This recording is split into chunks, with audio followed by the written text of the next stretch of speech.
నెలకి 50,000 నుండి 60,000 ఆదాయం రన్ టైలర్ యాప్లో ఆర్డర్ కంప్లీట్ చేసి పేమెంట్ పొందండి.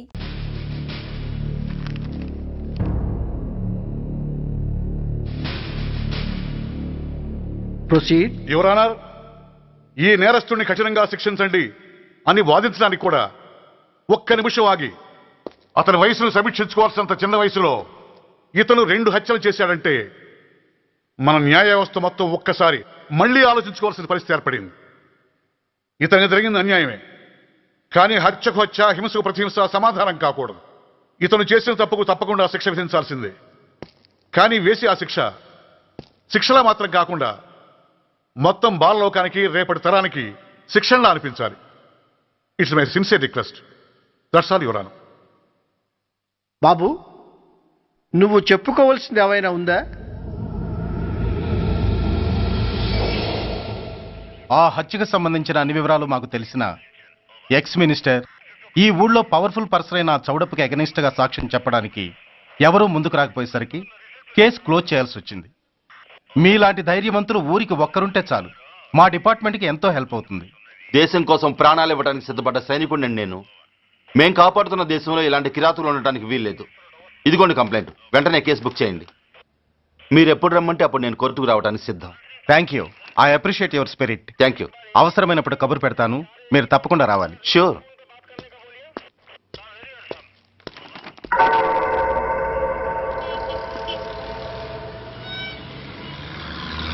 అవును సార్, రిపోర్ట్ ఇచ్చి వెళ్ళాడు. అడ్రస్ తెలుసు సార్, మిలిటరీలో పనిచేస్తాడంట. లీవ్ మీద ఇంటికి వచ్చాడు. వాడి సంగతి మేము చూసుకుంటాం సార్, మీరేం వరి అవ్వకండి. అరే, ఈ మాత్రం దానికి మీరెందుకు సార్, మేమెందుకున్నాం? తెల్లారేసరికి వాడు ఎన్కౌంటర్ అయిపోతాడు. సరేనా? ఓకే సార్, ఉంటాను సార్, నమస్తే.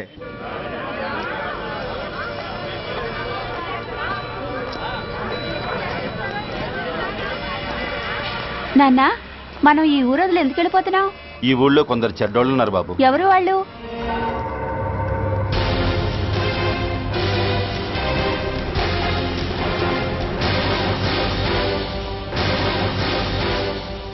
జై జవాన్.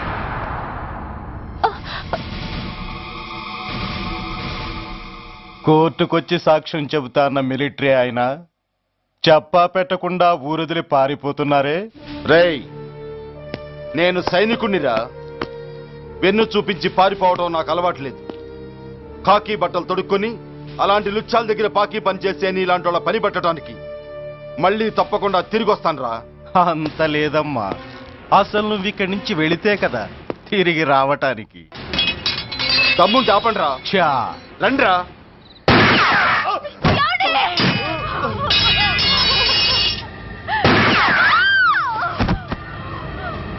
రేయ్ సార్, ఆ 2 శవాల్ని బస్సు వెనక టైర్ల కింద పడుకోబెట్టు.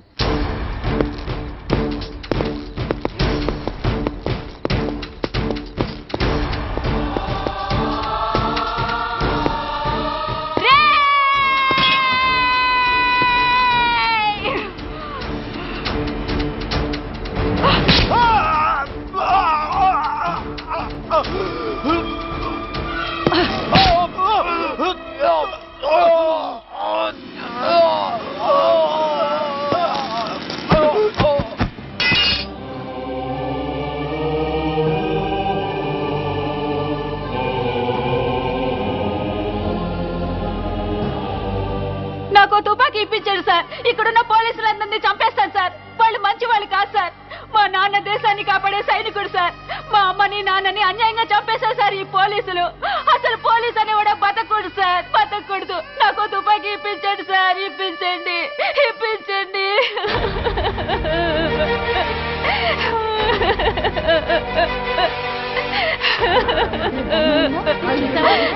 Order, order. The judgment is reserved. Court is adjourned. ఏ తలబట్టేసిందా? మీరా? ఏమో బాగున్నారా? బాగున్నానన్నయ్య. రండి కూర్చోండి. ఏరా, బోర్డర్లో ఉండాల్సిన వాడి కోర్టులో పరిశీలన అయ్యావు. ఎంతసేపు అయింది వచ్చి? ఈ కేసు హియరింగ్ స్టార్ట్ అయ్యేసరికి వచ్చావన్నయ్య. ఇంతకీ ఆ అబ్బాయికి ఏం శిక్ష పడొచ్చు? ఏముందమ్మా, మైనర్ కాబట్టి కొన్నాళ్ళ పాటు రీఫార్మ్ స్కూల్ పంపించాల్సి ఉంటుంది. ఆ శిక్ష వేసేసి చేతులు దులిపేసుకుంటారు అంతేగా? నేరం చేసిన వాడికి శిక్ష వేయటం చేతులు దులుపుకోవడం ఎలా అవుతుందిరా? వాడు చేసింది తప్పు కాదని నీ అంతరాత్మకు తెలియదా? మన దృష్టిలో తప్పు కాకపోయినా చట్టం దృష్టిలో అది నేరం. దానికి శిక్ష వేయక తప్పదు. అసలు శిక్ష అనేది ఎందుకురా? మనిషిలో పరివర్తన తేవటానికి. మీరు వేసే శిక్ష వాడిని తప్పు తెలుసుకొనివ్వదు, తప్పుదారిలోకి మళ్ళిస్తుంది. ఏంటో అనేది? ఆ పసి మనసులో ఎంత ఆవేదన ఆవేశం ఉన్నాయో చూశావు కదా. శిక్షాకాలంలో అవి వాడితో పాటే పెరుగుతాయి తప్ప తరగవు. సమాజం మీద కక్షతో, వ్యవస్థ మీద హేట్రెడ్తో ఓ రెబల్గా సొసైటీలోకి వస్తాడు. దగ్గరకు తీసుకుని ఆదరించేవాళ్ళు లేక మరో క్రిమినల్గా తయారవుతాడు. ఇంతకీ నువ్వు అనేది ఏమిట్రా? మా కన్న కొడుకు ఎలాగూ పోయాడు, వాణ్ణి మేం పెంచుకుంటాం. Yes, we want to adopt him. I appreciate your humanity major Bhargav, but చట్టానికి విచారణ చేయటంలోనూ శిక్ష విధించటంలోనే కాదు, ఆ శిక్షను అమలు చేయటంలో కూడా కొన్ని పరిమితులుంటాయి. శిక్షాకాలం పూర్తి కాకుండా అతన్ని మీకు హ్యాండ్ ఓవర్ చేయటం కష్టం అవుతుంది. ఇంతకీ ఆ కుర్రాడి మీద మీకు ఎందుకంత ఇంట్రెస్ట్? అతను ఓ సిన్సియర్ మిలిటరీ మ్యాన్ కొడుకు సార్. అంటే ఆ చనిపోయినతను? He was my subordinate sir. Oh, I see. Okay, I will do one thing. ప్రస్తుతానికి ప్రొసీజర్ ప్రకారం అతన్ని రిఫార్మ్ స్కూల్కి పంపిద్దాం. ఈలోగా గవర్నమెంట్కి, లా అండ్ ఆర్డర్ డిపార్ట్మెంట్కి స్పెషల్ పర్మిషన్ కోసం అప్లై చేసి వాళ్ళని ఒప్పిస్తాను. ఆ తర్వాత అతన్ని మీరు తీసుకెళ్ళవచ్చు. Thank you very much sir. వస్తాం సార్. మంచిది. మేజర్ గారు, ఆ కుర్రాడిని మీరు ఏం చేద్దాం అనుకుంటున్నారు?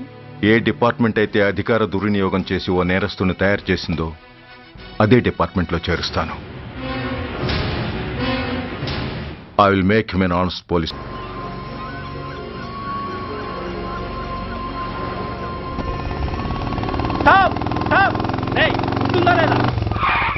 నిన్నేరా? ఏంటి అలా చూస్తున్నావు?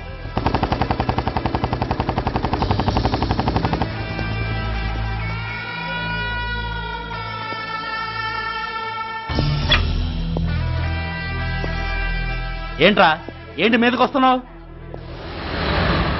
ఏమన్నావురా? సిగ్నల్ పడకుండా ఎందుకు వెళ్ళావు? నన్ను నువ్వు ఏమన్నావు? బుద్ధి ఉందా లేదా అన్నాను. ఓహో,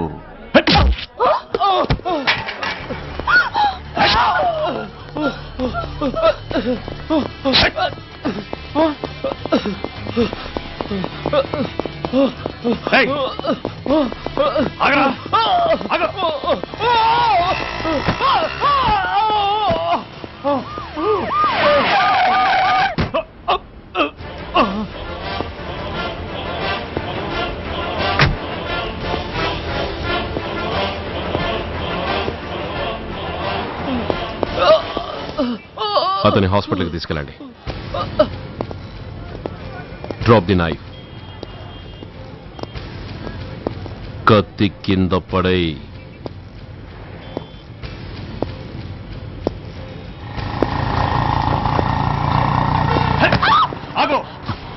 ముందుకొస్తే దీన్ని చంపేస్తా. చంపే.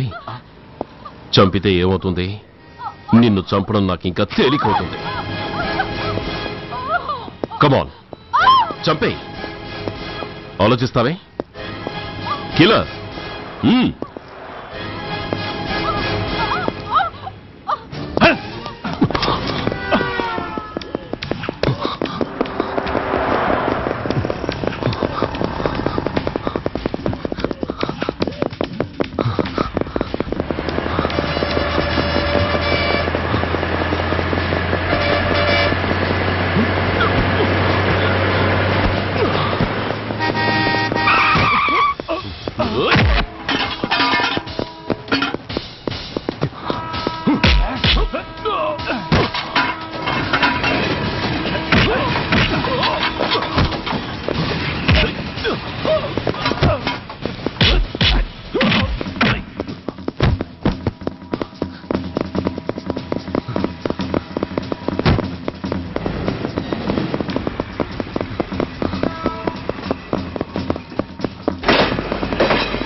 నమస్తే సార్. నమస్తే సార్.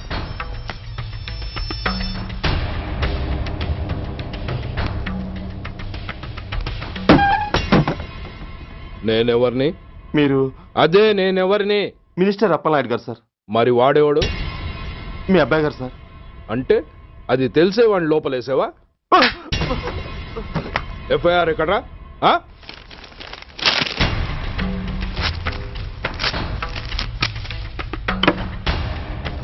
నువ్వే నా రైటర్వి? అవును సార్. నీకెన్ని గుండెలుంటే మా వాడి మీద ఎఫ్ఐఆర్ రాస్తారా? రే సెల్ తాళాలు ఎక్కడ్రా? ఇదిగోండి సార్. నీ అబ్బా నాకిస్తారా? ఇల్లు తెరువు.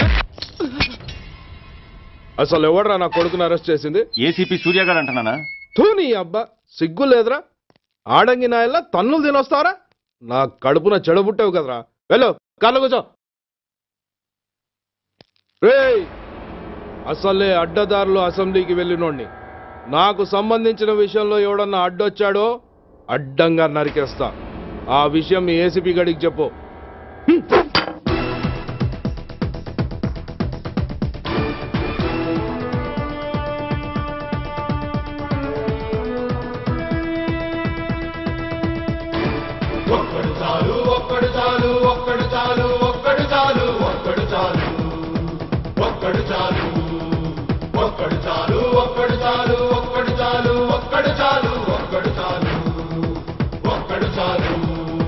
దేశమాత నుదుటి గీత మార్చేందుకు తిరుగులేని కొత్త రాత రాసేందుకు ఒక్కడు చాలు ఒక్కడు చాలు ఒక్కడు ఒక్కడు ఒక్కడు చాలు ఒక్కడు చాలు ఒక్కడు చాలు నూతనంగా ఉప్పొంగే ఈ చరితం పోతనన్న రాయలేని భాగవతం విశ్వమంతా విస్తుపోయి భరత జాతి వంక చూడ బలవంతుడొక్కడు చాలు ఒక్కడు చాలు ఆ ఒక్కడు నువ్వే కావాలి నువ్వే కావాలి ప్రతి ఒక్కడు నీతో రావాలి నీతో రావాలి ఆ ఒక్కడు నువ్వే కావాలి నువ్వే కావాలి ప్రతి ఒక్కడు నీతో రావాలి నీతో రావాలి.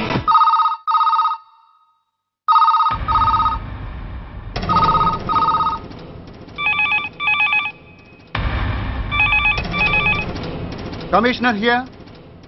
ఏంటి ఏ పోలీస్ స్టేషన్లోనూ ఫోన్లు ఎత్తడం లేదా? ఏమయ్యారు వీళ్ళంతా?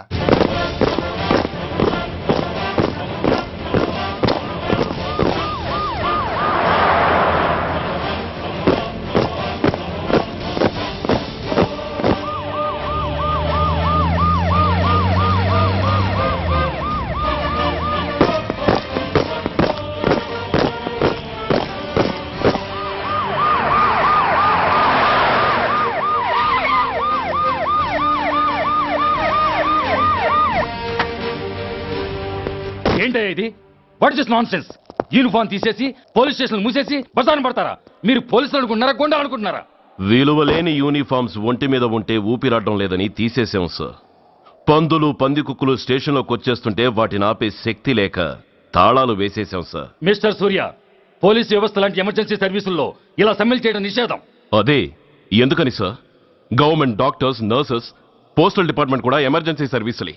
వాళ్ళు హక్కుల కోసం స్ట్రైక్ చేయడం లేదా? ఆఖరికి వాళ్లకున్నపాటి విలువ గౌరవం కూడా మాకు లేవా sir? Mister Surya, you are crossing your limits. మీరు ఇలా చేయటం వల్ల కామన్ పీపుల్ ఎంత సఫర్ అవుతారో ఆలోచించారా? పోలీస్ అనేవాడు కూడా ఓ కామన్ మ్యాన్ అనేది మర్చిపోకండి సార్. ఇంతకీ మీకు ఏమన్యాయం జరిగిందయ్యా? సార్, ఒక ట్రాఫిక్ కానిస్టేబుల్ తన డ్యూటీని సక్రమంగా చేసినందుకు ఒక లుచ్చా విధవ కత్తితో పొడిచి చంపబోయాడు. వాడిని అరెస్ట్ చేస్తే వాడి బాబెవడో మినిస్టర్ అప్పలనాయుడంట. వాడొచ్చి మన ఊపిరితో సమానమైన ఎఫ్ఐఆర్ని వాడు మందు కొట్టి మూతి తుడుచుకునే ముండకొంగు నలిపినట్టు నలిపి పారేసి అది రాసిన రైటర్ని, డ్యూటీలో ఉన్న ఎస్ఐని, సెంట్రీని కొట్టి దమ్ముంటే నా కొడుకు మీద చెయ్యేసి చూడంట్రా, అడ్డొచ్చిన వాడిని అడ్డంగా నరుకుతానని ఛాలెంజ్ చేసి మరి వాడు కొడుకుని తీసుకెళ్లిపోయాడు సార్. ఇలా ప్రతి అడ్డమైన వాడు వచ్చి దౌర్జన్యంగా ఖైదీల్ని తీసుకుపోతుంటే ఇంకెందుకు సార్ మాకు ఈ వాచ్మ్యాన్ ఉద్యోగాలు? బ్లాక్ లో టికెట్లు అమ్ముకునే వాడిని లాకప్ లో పెడితే మున్సిపల్ చైర్మన్ ఫోన్, ఓ రౌడీ విధవను అరెస్ట్ చేస్తే ఎమ్మెల్యే ఫోన్, ఓ రేపిస్ట్ అరెస్ట్ చేస్తే మినిస్టర్ ఫోను. అందరికీ రూల్స్ అండ్ రెగ్యులేషన్స్ ఉంటాయి, కానీ మా పోలీస్ వాళ్ళకి మాత్రం రూలింగ్ లో ఉన్న వాడి మాట వినడం ఒక్కటే రూలు. కాదని ఎదురు తిరిగితే సస్పెన్షన్లు లేదా ట్రాన్స్ఫర్లు. కాకి బట్టలు వాళ్ళ ఇంటి కర్టెన్స్ అనుకునే ఇలాంటి మినిస్టర్స్ ని గుడ్డలోడు తీసి నడి రోడ్డు మీద నడిపించాలి sir. Control your self mister Surya. Control చేసుకోవడానికి ఇది ఆవేశం కాదు సార్, ఆవేదన. ఒక పొలిటీషియన్ కారిడోర్ తీయడానికి పోలీస్ కావాలి. వాడు చేసిన తప్పుడు పని వల్ల కడుపు మండిన అన్నల బుల్లెట్ల గడ్డుగా పోలీస్ కావాలి. ఆఖరికి వాళ్ళ పెళ్లాల బ్యూటీ పార్లర్కి వెళుతుంటే తోడుగా పోలీస్ కావాలి. ఇలాగే కంటిన్యూ అయితే పోలీస్ అనేవాడు పొలిటీషియన్స్ పెంచుకునే వింత జంతువు అనుకుంటారు సార్ ప్రజలు. సార్, ఈ దేశంలో హిందువులకో న్యాయం, ముస్లింలకో న్యాయం, సిక్కులకో న్యాయం ఉన్నట్టే పొలిటీషియన్స్కో న్యాయం, రౌడీలకో న్యాయం, పబ్లిక్కో న్యాయం ఉండేలా రూల్ ఒకటి తీసుకురండి సార్. లేకపోతే మా డ్యూటీ ఏంటో మేమేం చేయాలో మాకే అర్థం కావడం లేదు. రాజకీయం, రౌడీజం షేకెన్స్ ఇచ్చుకుని మమ్మల్ని దద్దమలు చేస్తున్నాయి. మీరేమో రూల్స్ రెగ్యులేషన్స్ అంటూ మా నోళ్లు చేతులు కట్టేస్తున్నారు. అందుకే ఏ రాజకీయ నాయకుడు లా అండ్ ఆర్డర్ లో జోక్యం చేసుకోకూడదని ఈ నిరసన. అంతేకాదు, చట్టాన్ని అవమానించి పోలీసుల్ని కొట్టివెళ్లిన మినిస్టర్ తన కొడుకుని తనే స్వయంగా తీసుకొచ్చి మాకు అప్పగించాలి. మా వాళ్ళని కొట్టినందుకు అతను మా అందరికీ క్షమాపణ చెప్పాలి. అతను మంత్రి అయ్యా. తప్పు చేసింది మంత్రైనా మంత్రసానైనా ఒక్కటే సార్. అయితే మీ నిర్ణయంలో మార్పు లేదా? Sorry sir. సారీయా? నేనెందుకు చెప్పాలి సారీ? అయినా అంత టెన్షన్ పడతారు ఎందుకు? 2 రోజులు కడుపులు మారితే వాళ్ళే దిగొస్తారు. వాళ్ళ పరిస్థితి చూస్తే అలా లేదండి, చాలా పట్టుదలగా ఉన్నారు. మరీ అంత నెత్తికెక్కితే వాళ్ళని పీకి పారేసి కాస్త ఒడ్డు పొడుగున్న వాళ్ళని వేసుకుంటాం, అంతేగా? ఏంటే అప్పలనాయుడు, పోలీసులు అంటే పొలాల్లో పనిచేసే కూలీలు అనుకుంటున్నావా? ఈ ఊరోడు పనిలోకి రాకపోతే పొరుగురు నుంచి లారీలో తెచ్చుకోవడానికి వాళ్ళకి వీళ్ళకి పెద్ద తేడా ఉందండి. ఆపోయా, మినిస్టర్ తర్వాత కాస్త డిగ్నిటీ మెయింటైన్ చేయొద్దు. పోలీస్ స్టేషన్కి వెళ్ళి పోలీసుల మీద గుండాల దౌర్జన్యం చేస్తావా? ఏంటండి, పోలీసులను ఎప్పుడు ఎవడో తిట్టలేదా, కొట్టలేదా? అదేదో పెద్ద పాపమైనట్టు, అదే నేను మాత్రమే చేసినట్టు మాట్లాడతారేంటి? ఇదిగో, ఊరికే నోరు పారేసుకోకుండా నేను చెప్పేది విను. ఈ రోజు వైజాగ్ సిటీ వరకు ఉన్న ఈ స్ట్రైక్ రేపు స్టేట్ అంతా పైకిందనుకో, అప్పుడు మొత్తం ప్రభుత్వానికి ఎసరు వస్తుంది. ఆ పరిస్థితి కనుక వస్తే నిన్ను పార్టీ నుంచి ఈగ ముక్కను పీకినట్టు పీకి పారేస్తారు. అప్పుడుగా నేను ఎందుకు చెప్పాను నీకు అర్థం కాదు. అప్పలనాయుడు గారు, ప్రెసిడెంట్ గారు చెప్పింది కరెక్ట్. గోటితో పోయేదాన్ని గొడ్డల దాకా తెచ్చుకోవడం దేనికి చెప్పండి? అయితే ఇప్పుడు నన్ను ఏం చేయమంటారు?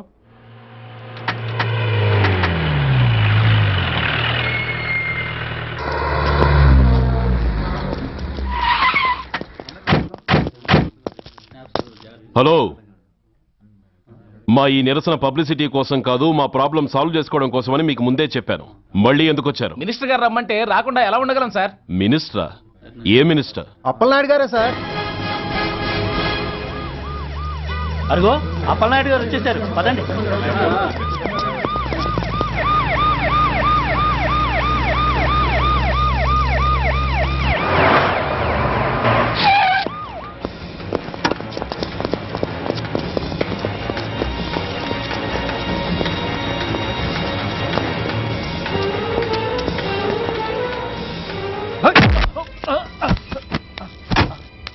నా కొడక, ఏమనుకుంటున్నారా?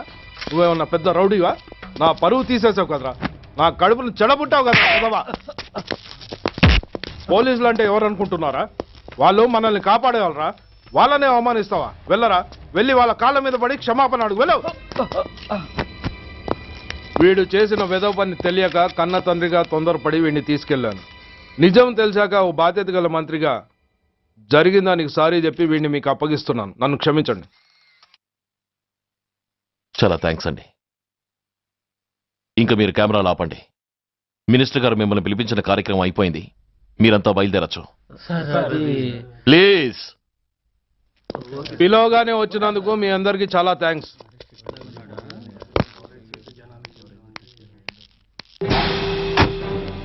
ఏంటయ్యా ఇది? ఎందుకు డోర్ మూసావు? ఏ సెక్యూరిటీ, అలా చూస్తూ నిలబడతా అండి. ఏంటయ్యా ఇది? మీరు చెప్పింది చేశానుగా, నా కొడుకుని మీకు అప్పగించాను, మీ అందరికీ సారీ చెప్పాను, ఇంకా ఏంటి? చేసిన ప్రతి తప్పుకి సారీ అంటమే శిక్ష అయితే లా బుక్లన్నీ పాకెట్లో పెట్టుకునే డైరీ సైజుకి పడిపోతాయి. ఇంతకీ ఏంటయ్యా నువ్వు అనేది? మీరు మా వాళ్ళకిచ్చినవి తీసుకెళ్లిపోండి. ఒకళ్ళిచ్చిన ఉంచుకోవడం మాకు అలవాట్లేదు. నేనా? నేనేమిచ్చాను? మరీ అంత మతిమరుపు అయితే ఎలా సార్? ఏంటిది? మీరు మా ఎస్ఐకి చెప్పుతో ఇచ్చారు, అతని తరఫున నేను మీకు షూతో ఇస్తున్నాను. ఎంత ధైర్యం రా నీకు? నన్నే కొడతావా? నీ అంత చూస్తాను, ప్రాణాలు తీస్తాను.